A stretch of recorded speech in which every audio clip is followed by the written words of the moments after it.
and we are on Unit 1 still. We're getting close to the end of Unit 1 for language arts, but this is lesson 22, identify theme.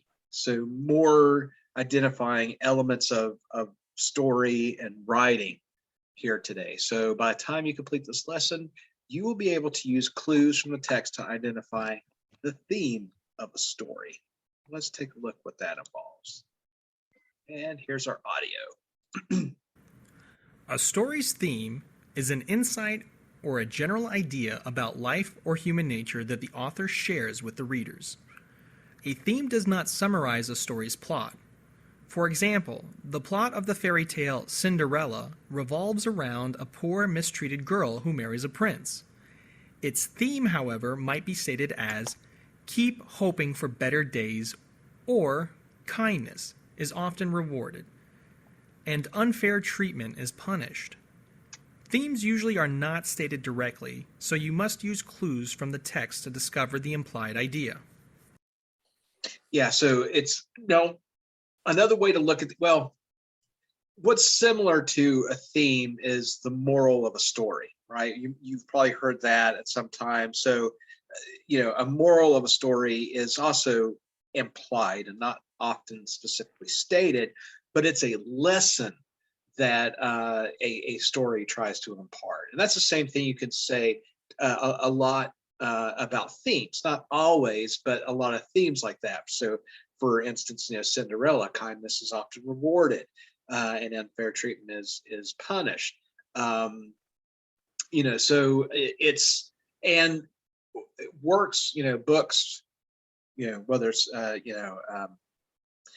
TV shows, movies, and stuff like that will also have themes, and they can have multiple themes. They can have ones that overlap and things like that. So you may point out one, but somebody else from a different perspective may point out another one.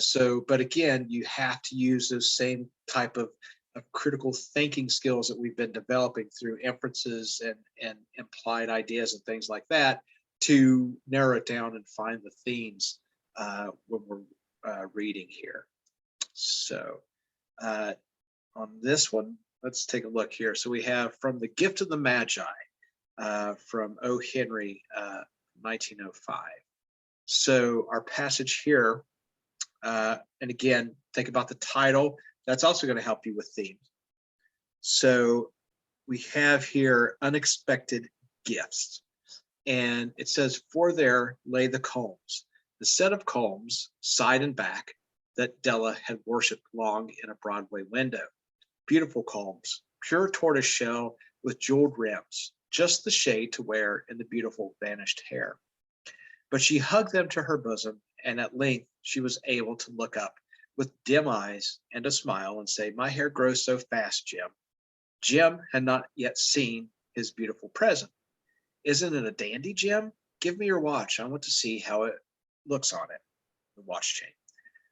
Dell, said he, let's put our Christmas presents away and keep them a while. They're too nice to use just a present. I sold the watch to get the money to buy your combs. In our underlying portion there at the top in text A, it says Della and Jim each sell a prized possession, her hair and his watch, to buy a gift for the other. These sacrifices are important in identifying the story's theme. So that's the idea that, that's the main idea behind The Gift of the Magi. Della, has this lovely hair. She wants to buy a watch chain for Jim. So she cuts off her hair and sells it to get the watch chain. Jim sells his watch to get these combs for Della's hair. So that's the exchange. And then finally, it says here at the bottom, text B, remember that the Magi were the wise men who brought gifts to the baby, Jesus in the manger. The story's title, like we're saying, The Gift of the Magi, provides an important clue about the theme. So, there you go. There's some clues for you. And we'll see again here as we look at our quiz, what is the theme here? So, opening up the quiz. And number one, let's start the quiz. The same passage from Gift of the Magi, and making assumptions. So it is safe to assume that there's a parallel between the Magi and Della and Jim. Consider the ways in which Della and Jim show wisdom in the art of gift giving. Okay, so our first question, Tracy, could you read number one for us? Yes. Which sentence best states the theme of this message? A. It is wrong to worship material objects. B. Giving places hardship on poor families. C. Years of poverty and sacrifice can destroy love. The willingness to sacrifice characterize true love.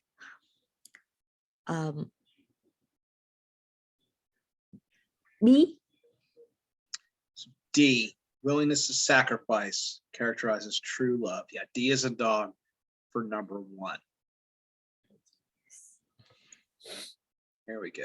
There's a if you've ever seen Emmett Otter's Jug Band Christmas, the Muppet movie, the Jim Henson movie, it's from back when I was a kid. There's the same message there because Emmett is an otter, and he gives up. I think he hawks his toolbox because he's like a little handyman to.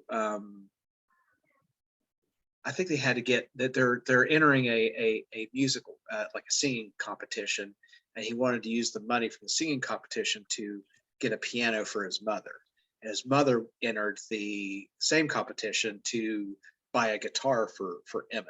And they both sacrificed something. Like he gave away his tool box, and then I can't remember what she did.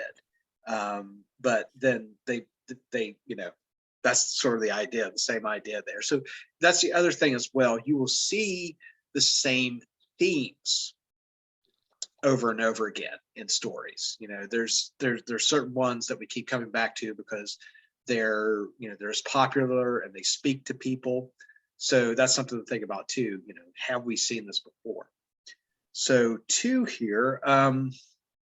Etta, can you read 2 for us? Donald is upset. Okay. Donald is upset. In a way, Donald's absence are a fine arrangement, even considerate. He is sparing them his darkest moods when he can't cope with his memories of Vietnam. Vietnam had never seemed such a meaningful fact until a couple of years ago when he grew depressed and moody. He isn't really working regularly at the strip mines. He is mostly just hanging around there, watching the land being scraped away, trees coming down, bushes flung in the air. Sometimes he operates a steam shovel, and when he comes home, his clothes are filled with the clay and it is caked on his shoes. The clay is the color of butterscotch pudding. You want me to finish or? Yeah, just keep going. Go ahead and read the whole thing. Okay. At first, he tried to explain to Jeanette. He said, if we could have had tanks over there as Big Bertha, we wouldn't have lost the war.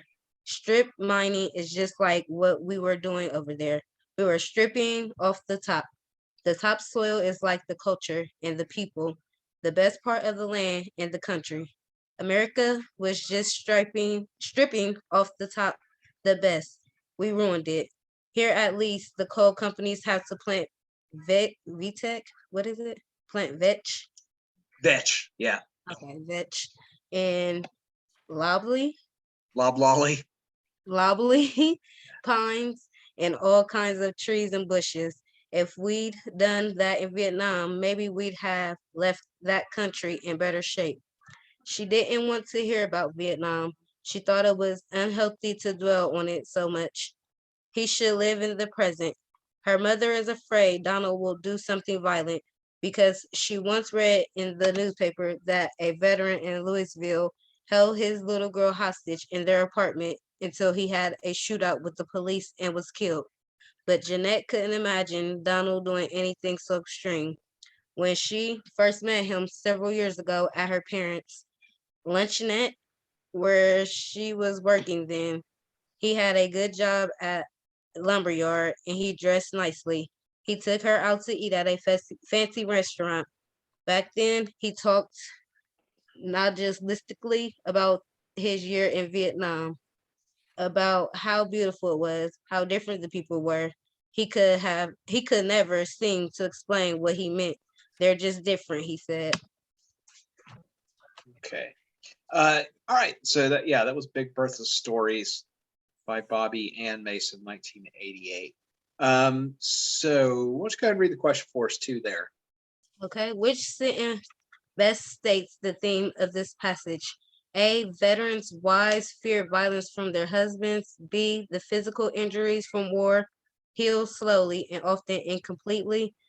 C, war disrupts people dearly. Or D, strip mining destroys the countryside. A So or C, B? yeah, C is in cat. Basically, he's the other part there, talking about her mother's afraid that Donald will do something violent because she once read in the newspaper that a veteran in Louisville held his little girl hostage in their apartment until he had a shootout with the police. And of course, Donald's own take on comparing the war in Vietnam, in particular, the war he served in, with strip mining. So much like the way strip mining disrupts nature, that's what happened in Vietnam as well. So a C for number 2 there. And then 3, Sasha Gay, could you read number 3 for us? Okay. Number 3. How do Donald's depression and moodiness relate to the theme of the passage? A, he does not like working at the strip mines. B, his experience in Vietnam still haunts him. C, he feels trapped by living with his family. D, he cannot explain his feelings to Jeanette. Is it B? Yeah, B is in boy, his experience in Vietnam. Here's something, you can also use, prior knowledge or your own memory, your own experience. So, we know what war tends to do people, now that we're past our war in Afghanistan, Iraq, over the last, over 20 years, we've heard stories about veterans coming back, PTSD, right? Which really came to light during Vietnam because of the willingness of Vietnam veterans to speak about their situation more so. I mean, this has always been an occurrence after war, but the veterans of World War I and World War II most recently didn't talk a lot about it. Once we get to Vietnam, they were more willing to, talk about what happened to them, talk about their experience afterward. So that's something you can think of as well. When you read something like that, think about what you know about that subject already. And that's something that we see, we can understand Donald, right? Because we've probably heard about this before. So B as in boy there, his experience in Vietnam still haunts him. Okay. And then number 4 is our same passage. Grace, could you read question 4?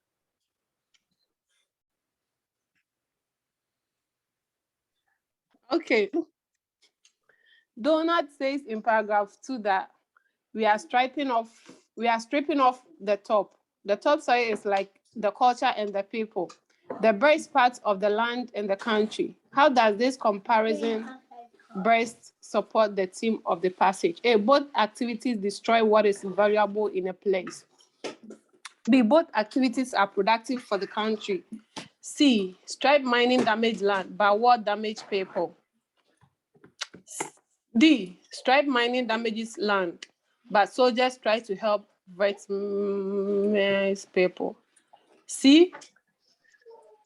A. So A. they're close, right? Strip mining damages land, war damages people. But sort of a broader theme to think about, but narrowing it down to those 2 ideas is that both activities destroy, what's valuable about a place. So, strip mining, destroying the beauty of a natural environment. I actually come from, my dad was he operated he was a supervisor of a strip mine, and I've seen what it does to land. He used to take me to work when I was a little kid, which I'm sure probably violated all kinds of laws, but that was the early 1980s, so you could get away with it. And I would ride around with him in his truck and watch him just blow off hillsides and just bulldoze everything.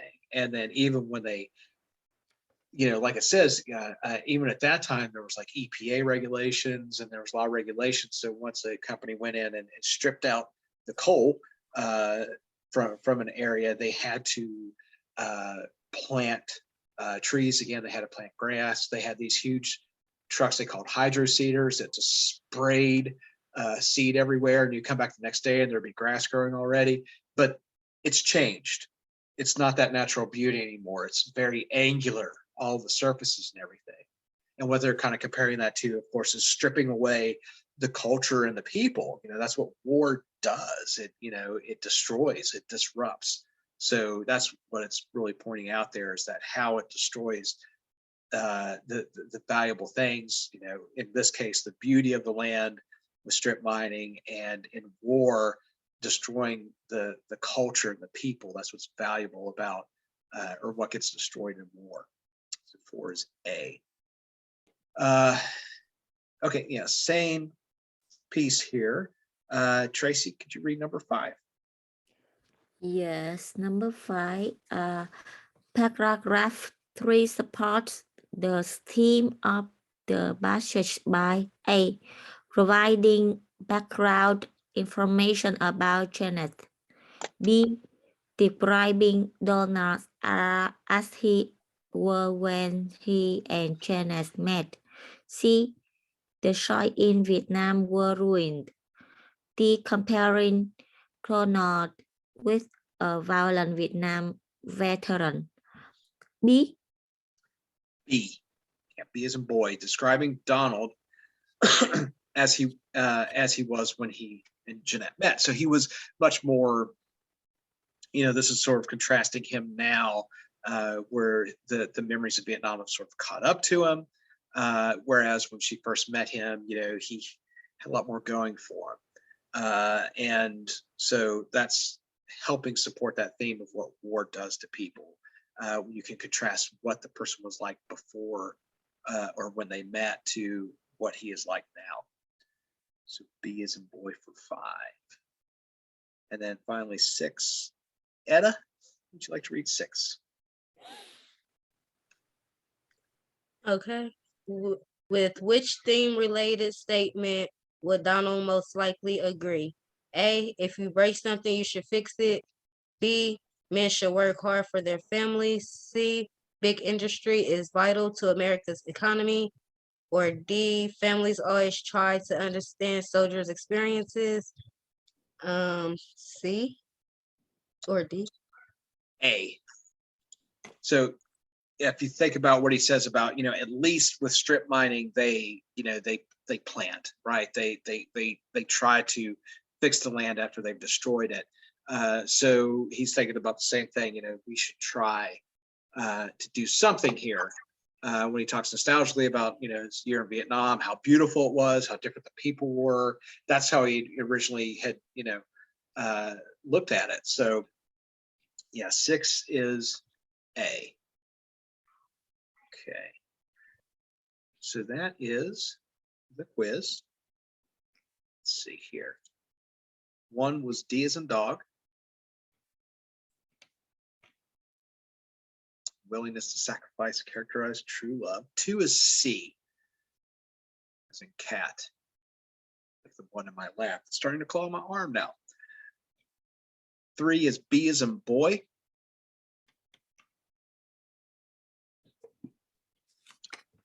4 is A. 5 is B.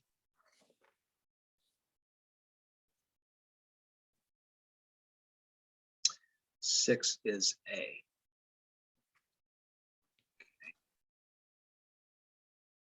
So let's move on to the workbook. And it says here, the theme of a story is an idea about the world we live in or about life in general. Themes usually are not stated explicitly. They must be inferred from the details and clues included in the story. The story's theme usually can be expressed in a short statement. So thinking of the story of the ugly duckling, a baby bird is left on its own and believes that it is a duck, although other ducks see it as different and unappealing. At the end of the story, the duckling grows up to be a beautiful swan. The theme of this story could be stated as do not judge others on their appearances. So, like never judge a book by its cover, that kind of idea. By refining the skill of identifying a story's theme, you will improve your study and test taking abilities, especially as they relate to GED reasoning through language arts. So something again to think about, when we think about critical thinking, these other ideas about what's coming next, what else can you, in this case with theme, try to put it in your own words. What other broader ideas? Because when somebody creates something in fiction, they are working on some sort of thematic idea. They are telling you something about ourselves, about society. There's something deeper most of the time that they're wanting to convey. So that's a part of active reading. Think about the bigger ideas that are involved there. So here,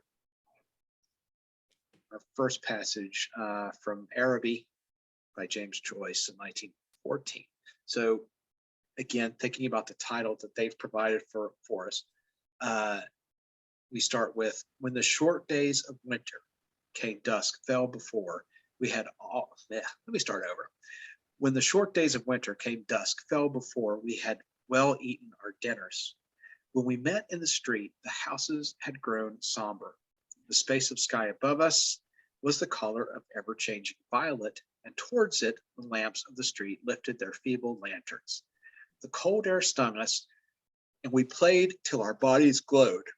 Our shouts echoed in the silent street. The career of our play brought us through the dark, muddy lanes behind the houses where we ran the gauntlet of the rough tribes from the cottages to the back doors of the dark, dripping gardens where odors arose from the ash pits, to the dark, odorous stables where a coachman smoothed and combed the horse or shook music from the buckled harness. When we returned to the street light from the kitchen windows that had filled the areas, if my uncle was seen turning the corner, we hid in the shadow until we had seen him safely housed. So it says here at the beginning of the passage, the narrator describes the scene. The description give readers a sense of how the children lived. When the short days of winter came, dusk fell before we had well eaten our dinners. When we met in the streets, the houses had grown somber. So they're playing outside in the winter.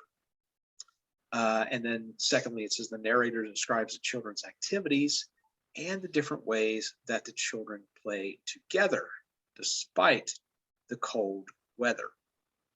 Okay, so that's something else to think about. When you read a passage like this, stop and think just what happened, what's happening in the passage, and broadly, why is that important?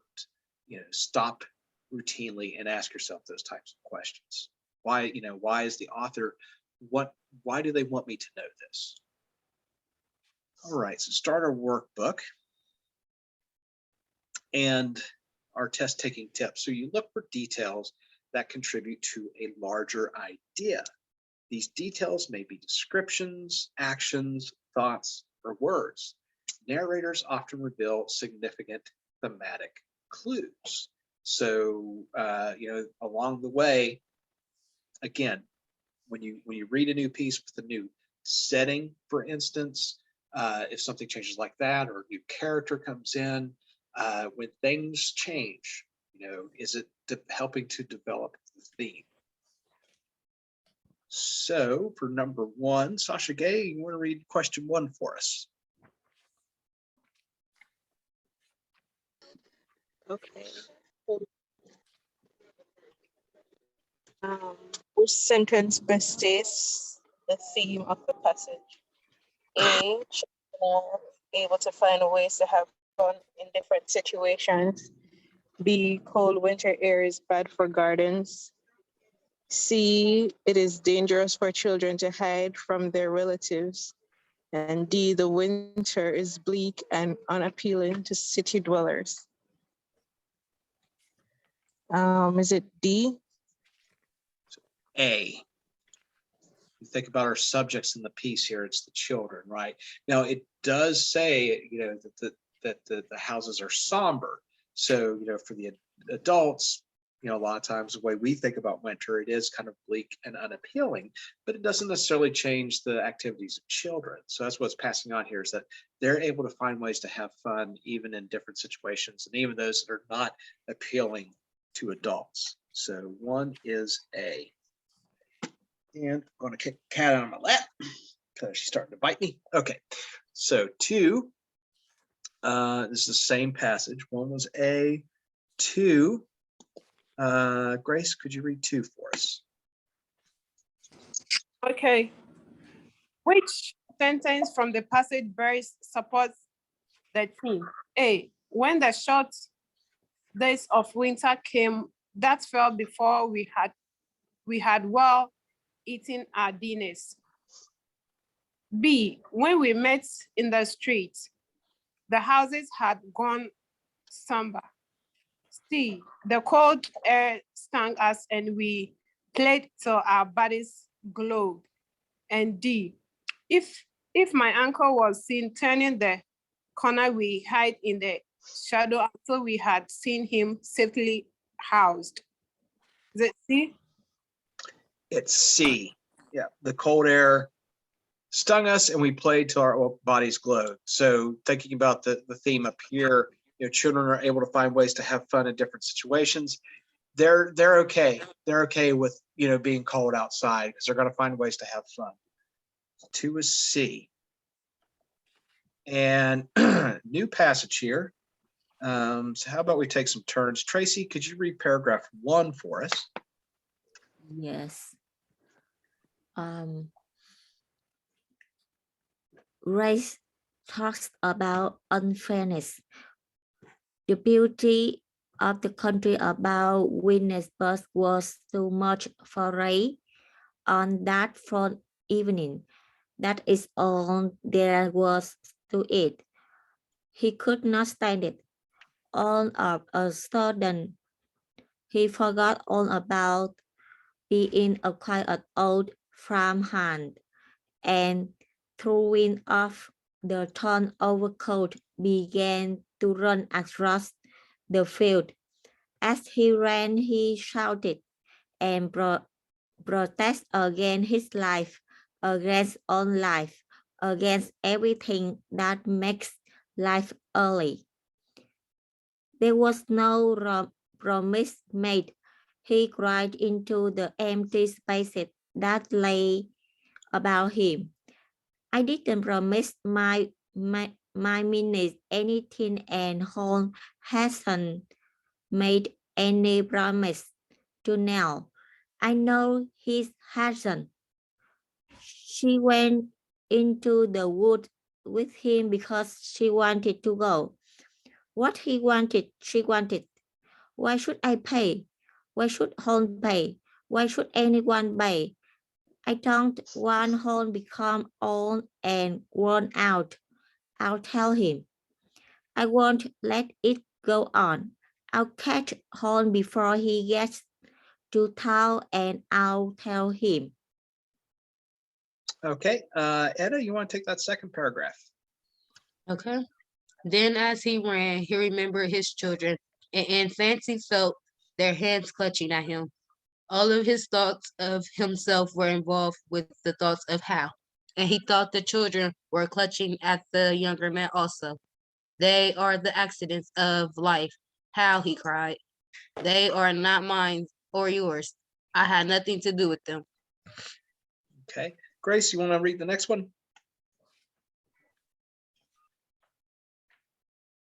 Okay.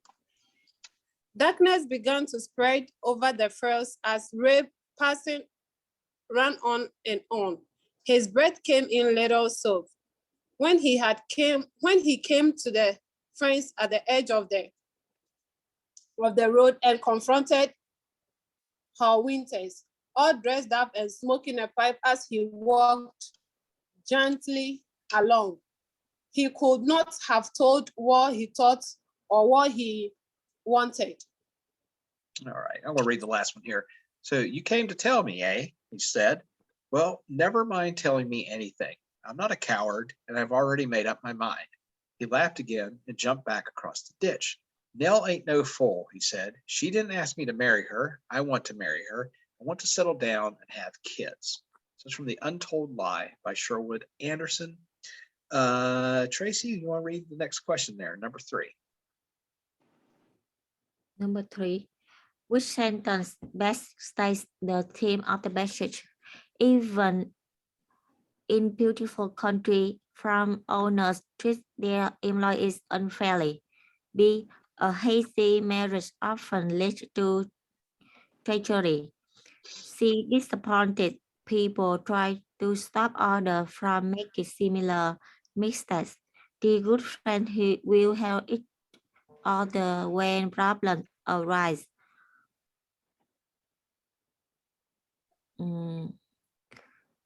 C. Yeah, disappointed people try to stop others from making similar mistakes.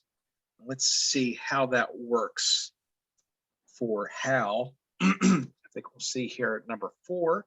Etta, did you read number 4? Okay, it says Ray asks, why should I pay in paragraph 1? How is Ray's protest related to the theme of the passage? He is protested against his A, responsibilities, B, job as a farmhand, C, torn overcoat, or D, brief friendship with Hal. Is it responsibilities? Yeah. Why should I pay, right? That whole idea there is talking about, protesting against his responsibilities. At 5, we have the same passage. Grace, you want to read number 5?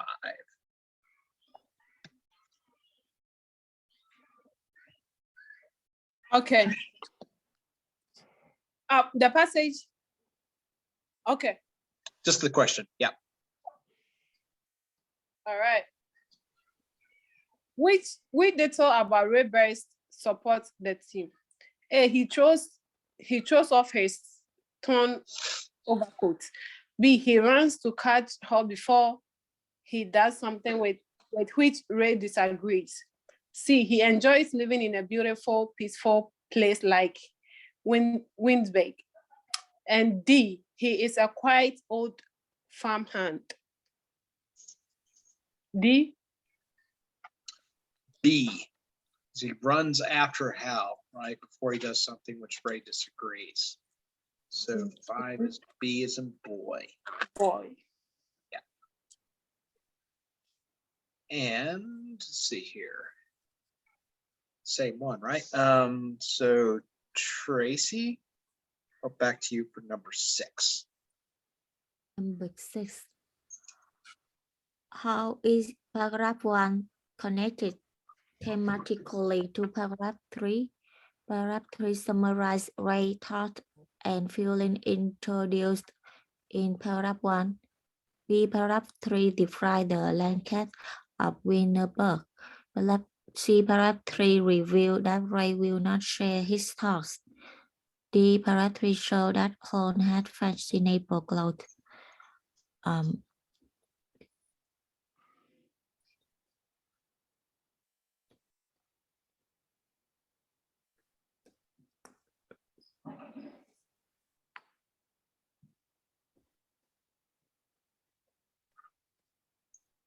But A. C. It's C. C. It's cat. Yeah, this passage, the problem with it is the themes don't come out really strong, like some other stuff you read. But yeah, so it's basically showing, here, he's sharing his thoughts, but then down here, you can tell me will never mind telling me anything. He's not willing to confront him. So C there. Okay. It's 7. So a new passage, an upright town. I think we'll take a few turns here again. Etta, you want to start off with the first paragraph for us? Okay. An upright town. It was many years ago. Hatleyburg was the most honest and upright town in all the region round about. It had kept the reputation unsmirched during 3 generations and was prouder of it than of any other of its possessions. It was so proud of it and so anxious to ensure its reputation, and it began to teach the principles of honest dealing to its babies in the cradle and made the like teachings the staple of their culture. Thenceforward, through all the years devoted to their education, the neighboring towns were jealous of this honorable supremacy and affected to sneer at Hatleysburg pride in it and call it vanity, but all the same, they were obliged to acknowledge that Hadleysburg was in reality an incorruptible town. Okay. Grace, you want to take the second paragraph? All right. But at last, in the drift of time, Hadleyburg had the ill luck to offend a passing stranger, possibly without knowing it, certainly without caring. For Hadleyburg was sufficient unto itself and cared not a rap for strangers or their opinions. Still, it would have been well to make an exception in this one's case, for he was a bitter man and revengeful. All through his wanderings during a whole year, he kept his injury in mind and gave all his leisure moment to try to invent a compensating satisfaction for it. At last, he had a fortunate idea, and when he fell into his brain, it lit up his whole head with an evil joy. He began to form a plan at once, saying to himself, "That is the thing to do. I will corrupt the town." All right, I want to take number 3 here. 6 months later, he went to Hadleyburg and arrived in a buggy at the house of the old cashier of the bank about 10 at night. He got a sack out of the buggy, shouldered it, and staggered with it through the cottage yard and knocked at the door. A woman's voice said, "Come in," and he entered and set his sack behind the stove in the parlor, saying politely to the old lady, Tracy, you want to take number 4? Paragraph Yeah. 4. Paragraph 4. Yeah. Keep your seat, madam. I will not disturb you. There, now it is pretty well concealed. One would hardly know it was there. I merely wanted to leave that sack in your husband's care, to be delivered to the rightful owner that when he should he be found. I am a stranger. He does not know me. I am merely passing through the town tonight to discharge a matter which has been long in my mind. There is a paper attached to the sack which will explain everything. Good night, madam. It began as follows. Okay, I'll finish off our last 2 here. So it says, to be published or the right man sought out by private inquiry, either will answer. This sack contains gold coin weighing 160 pounds for 4 ounces. Mercy on us, and the door not locked. So this is from, this is a Mark Twain piece, The Man That Corrupted Hadleyburg, 1899. And think about the titles there, right? So an upright town, but then think about the Mark Twain title, the man that corrupted Hadleyburg. So use one of the following words to complete the statement: honesty, vanity, or mercy. One theme of the passage is that blank must be able to withstand challenges. So what do we think? Which one of those words fits there? Is it honesty? Honesty, right? Honesty. And you're right, that's, thinking about Hadleyburg, right? This sort of upstanding town that fits along with the rest of the theme here. And thinking about the title, right? The man that corrupted Hadleyburg. Well, what would be changing there? Corruption goes along with honesty. So that's what's being challenged here. Okay, so 7 is honesty, and 8, we have another fill in the blank here, 8. So does the last sentence support or contradict the statement that Hadleyburg was the most honest and upright town in all the region roundabout? Support. Support? It's actually contradict. All right, Yeah. we'll talk about that here in a second. So last 2 things, right, is that you find out the sack that this man is bringing in. It says the right man sought out by private inquiry, either will answer.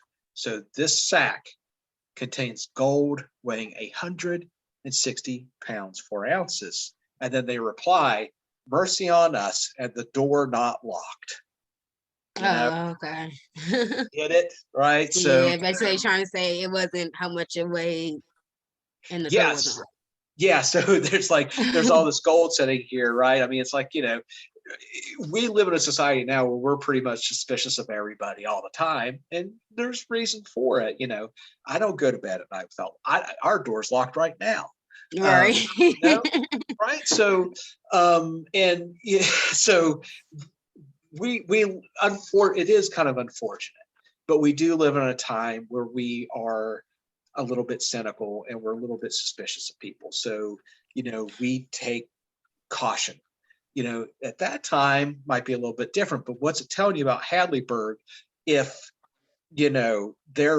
they seem to have those same suspicions, right? They're not letting somebody just bring in a bunch of gold and it's like, oh, geez, maybe we need to go lock the door. So yeah, it's kind of contradicting what we've already heard about Hadleyburg.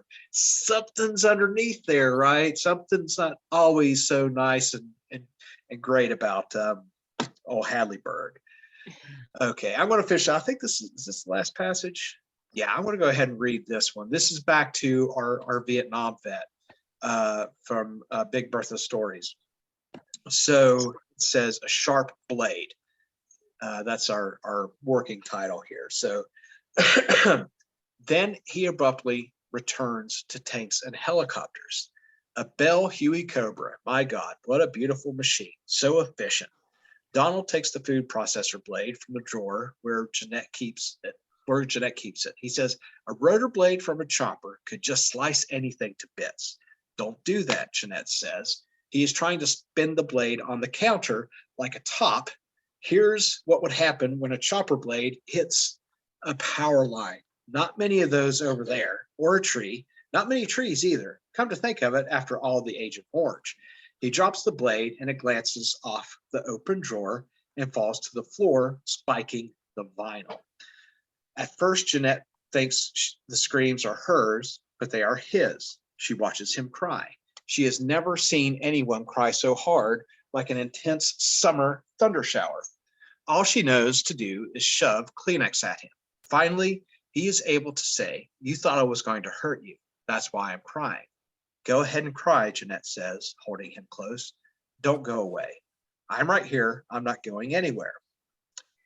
In the night, she still listens, knowing his monologue is being burned like a tattoo into her brain. She will never forget it. His voice grows soft and he plays with a ballpoint pen, jabbing holes in a paper towel. Bullet holes, she thinks. His beard is like a bird's nest, woven with dark corn silks. So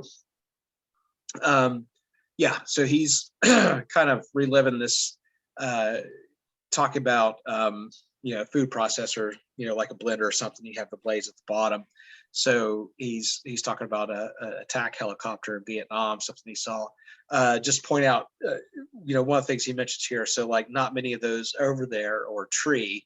He's saying that that helicopter could just take down power lines. It could take down trees. But then he says, after all, the Agent Orange, which was a chemical that they sprayed across Vietnam to defoliate the area, so it destroyed the vegetation, and there was a lot of problems where soldiers had ingested it and came back sick. But that's what he's talking about there. So it did more damage. We were talking about like the strip mining, everything, kind of adding to that idea.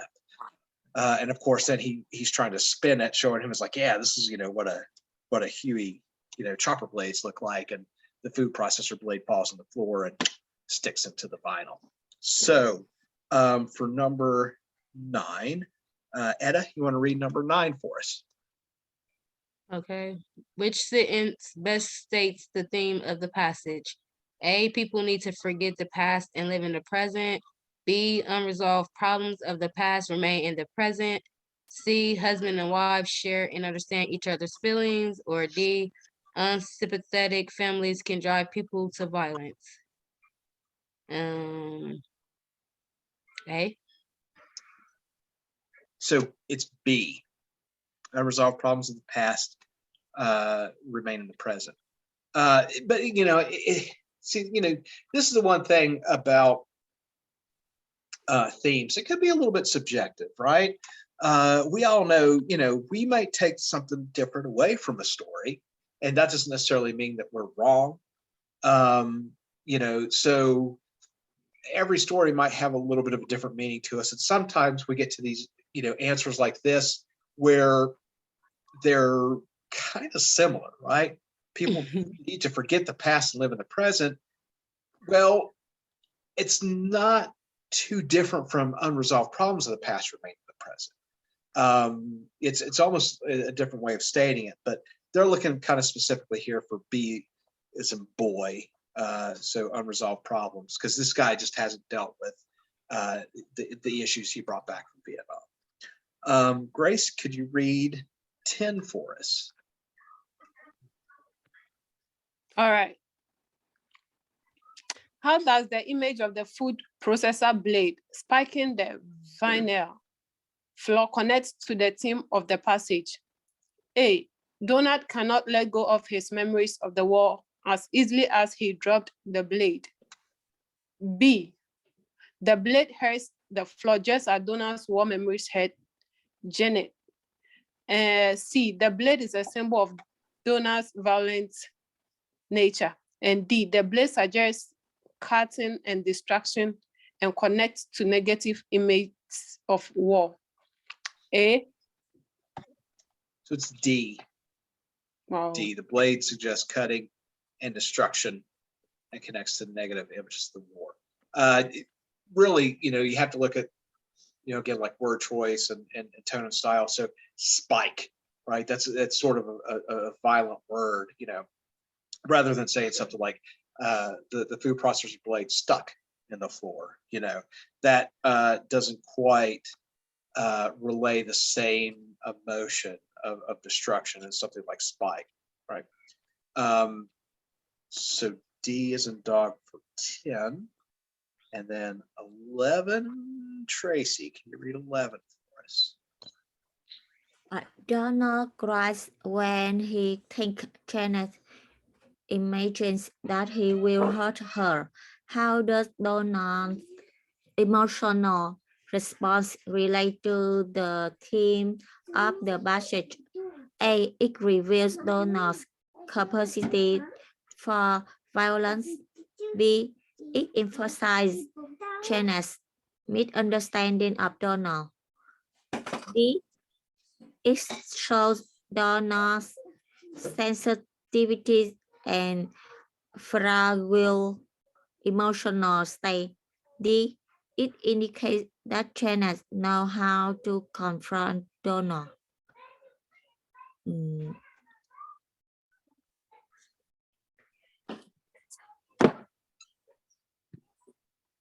B. C.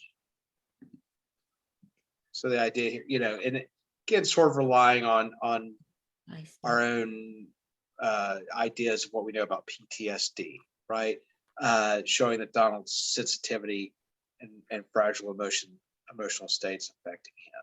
So right, because he has a sort of outburst after the blade falls, and he realizes that he could have hurt her. So he, overreacts to a situation like that. If somebody else were to do that, just like, hey, look, I'm spending this, but he's in a very sensitive state here. So that's, what it's kind of relaying here, that he's really sensitive and fragile. So 11 is C. And then Hedda, why don't you finish the last one here, number 12. Okay, which situation is most like Donald's? A bicyclist returns home from a long and difficult ride. B, a shark attack survivor has nightmares about sharks. C, a soldier returns home after an uneventful tour of duty. Or D, a war hero returns to receive recognition for his bravery. C. So it's B. Shark He is a attack boy. Yeah. So kind of thinking about, if an uneventful tour, right, then that might not lead to PTSD or some of the trauma that they experience or some of the effects of that. A war hero returning home, same thing. If he's getting recognized for his bravery, that's more of a positive. But a shark attack survivor that has nightmares about sharks, then that is sort of indicating some trauma, a reoccurring trauma, that PTSD. So I have a friend. She was burned in a kitchen fire several years ago, and she got some severe burns on her back and her legs. It was an oil fire. The oil ignited, and she was trying to move this. She was making donuts. She was moved this pot of oil off the stove, and wound up some of it spilling on her. She almost burned down her home, and she had to have a series of like skin grafts and everything. And certain things would trigger her after that. She had issues with sirens. If an ambulance came by, she would have to close her ears. I haven't checked in a while, but she hadn't used a stovetop in years because of that. She still doesn't use it. My wife just told me she still doesn't use it. She uses she'll use like a little toaster oven or an Instapot, but she won't touch her stove. Just there's a lot of things to work through. So that's kind of the same idea here, is that this is somebody that's needs to deal with it. It might not be dealing with it in the healthiest ways. So that's sort of another theme there, and that's again something that you have to think about our prior knowledge, maybe experience with others, maybe experiences with ourselves, to help kind of flesh out those themes. So personal experience can also help you identify themes. Let me stop recording.